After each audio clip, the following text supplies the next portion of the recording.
Tala Fou mai le sifofongo le lau mua mo le nei tae au, aso tolu sfulu tasi o Januari lua fe lua lima. Ua whaatusa nisi o tamaitia o ngā mea ai o repolkala me toi whaafou a le matanga luenga wa onga, ua whaatusa ina I mea ai tutono le to ese. A o asi atu le minista lango a onga David Sāmoa, I se tasi o a onga mawalunga I au kilani eva ai taunu unga o lana polkala me, mo lunches po me ai a tamaiti, sa whaatu ai ona ki liwa mea ai inisi o a onga, ma sa whato ese Sāmoa ona o lea whale tonu. O le polkala me toi teu, sa whaititi ai le tau mawhata itasi I le tolu tāla o lona winga, e whaasau ina I le se lau tolu 10 miliona tāla a tangata titongi la fonga, pe ona whaamawina I pepa o whaamatalanga. Whaalia inisio whanawa o ngai lea onga a o tauhu, na ele a o ngai lea solua, mai 5 minuti o whaatalitani la tau mea ai, e toa tele mātua mapulea onga ua whaitia o ina mea ai, na kili wātu ia onga inina iaso o le amatanga o le nei kuata whaalea o onga, ua amata wha ngā le polkala me fomoa onga, ma ua tele suinga I tau mawha mota mai tia onga, pe ona iai le polkala me na amata mai ele leiba. Ua pāsia ilo na whaitaunga lona lua ma le whaitaunga mulimuli le pili tau whaofi, e toi whaafo iai le ingo Maori o le maunga Taranaki, le aolo whaingoa ina o Egmont National Park I le taimi nei. O le tulafono whaavai o le aloa iai fo I le maunga Taranaki, e avea masita si o tūpuna mō tangata Maori. Pe ona finau ina ia Maori le nei mata upu mai le tele o tausanga, na whaato ese le malo molo na ave ese a wha malo si o aia tau o tangata Maori mai le umia ina o le maunga. Whaapea le tasi te sima le 2 miliona eka o whanua Maori, na ave ese le malo I le afe valu se lau ono 5. E silia ma le whase lau tangata mai iwi ese na whaatasi atu I le palemene I le asona nafi, a wale whaitaunga o le pili ma avea matu la fono. O se aso fia mo Maori, bei ona saunua le isi tai o le patia Maori, te pinga rewa peka, o le asu ia lingo o le maunga mai I le Egmont o loo iai nei I le maunga Taranaki.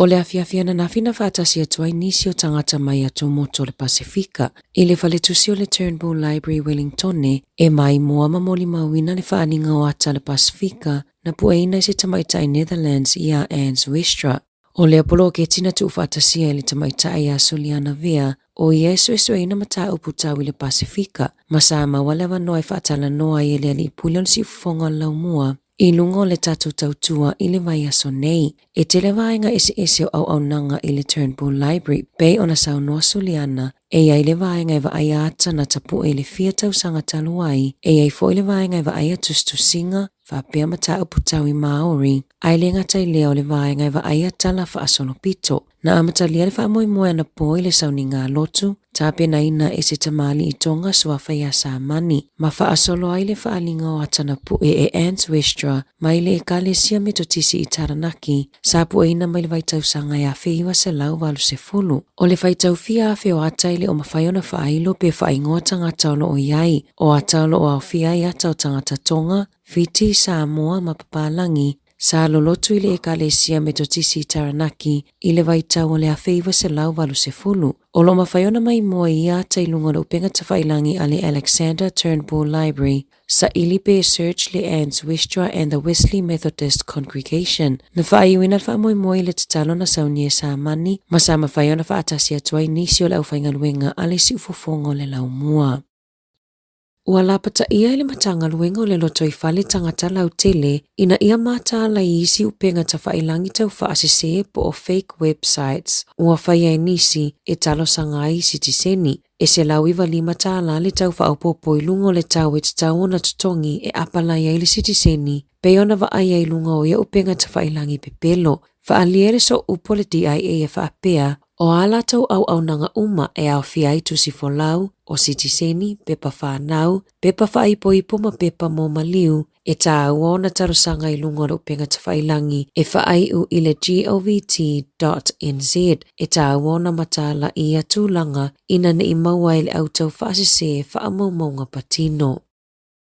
O lo tau sa ilia leo iau kilani si tamaita i Tala Fou. Na faa o lima i se tasi o le pase se lungo se pasi i le aso le tau sanga Fou. Na fato avala au leo i le te au le afola fitu i la fiafi. Ina ua lipotia se urunga li ina o sofa ia e nisi i lungo le pasi. La tāne i le fetau la inga ala i Hepburn Street ma Ponsonby Road. E te le mea tō tino le urunga li ina ngā o ia. E tu sa ma le tolu a feta lalo na tau a fai. Masafa manu alia umai la ua i au sofa inga. O le taimi mua leo wa tala noa faa lawa i tele ai e na afia e winga i lea faa lave sa la faa i loa ua telele suinga o la o langa ua fefefe pu e pasi. Le mawhai ona toi feo aina o la ua i no fuanga lau tele ma le tele o isi mea sa maasani ona la awa iai ua le mawhai ona toi faa atasi atu iai o nol popole i lo la ua saonga le mu. Faalia leo e to atasile ali Tala Fou wa loka ina o nao lea faa lave ai o lo o tau sa ilia pea le tamaitai. I fafua to New Zealand, o lo faa ngā solo pea i lo ilonga ma le wala au i nol mata upu o Robert F. Kennedy Jr. i le United States of America. Ma ualia ai ma le mata upu i le faa mai o le misela lea na pepesi Sāmoa i le lua fesifunuiva lea na toa tele tangata mali liwai. O lo otua ia Kennedy ilo na taitai se seina, ma le faa lawi loa ina o le le faa tuatua ina o tuipui o le misela, a o pepesi le faa mai Sāmoa, nea na mali liwai le toa valus fulutolo tangata i Sāmoa, ma sa toa tele lawai whanawiti. Na faalia Kennedy i le senate, o lana malanga i Sāmoa ele i malanga o noni tuipui peitai, sa malanga e fesosoani e faa mawina faa maunga tau i le soifua maloloina. Sa ia ta ua, na malanga tui Sāmoa o lo mawalalo le numero tangata mawhanau, ua faya tuipui o le misela, sa ia moli maufoi. A tonu a fesilingia se tangata Sāmoa, pena mafuona le faya sona tuipui o le misela ona onyana faa matalanga, e tali tonu e le maua se tasi peitai.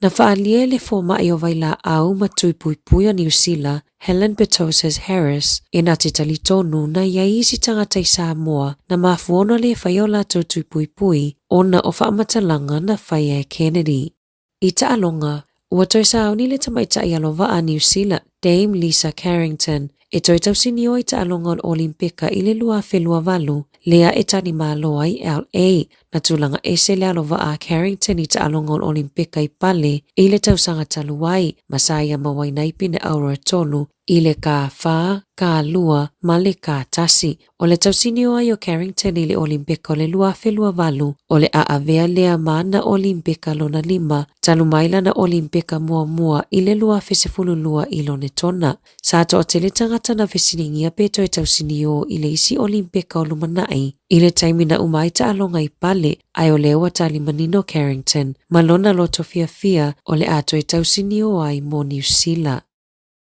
Ua faalawi loa le faamawaya loa ia po o lili taia mai ta alonga o le aau le tamaita i New Zealand lawi loa i Paralympics i a Dame Sophie Pascoe. O le tamaita i tolu lua tausanga le matua na tauwa i Paralympics e faa. Manumalo i pine auras fulutasi, pine siliwa i fitu, ma le pine apa me mea tasi. Ai le i tauwa i pale le tausanga taluai, ona na whanau ila na tama mua. Na whaafetai e le pulesili o le swimming New Zealand le sao Pascoe i ta alonga, le asa ta aloa i mo New Zealand, i le tele o tausanga watua nai.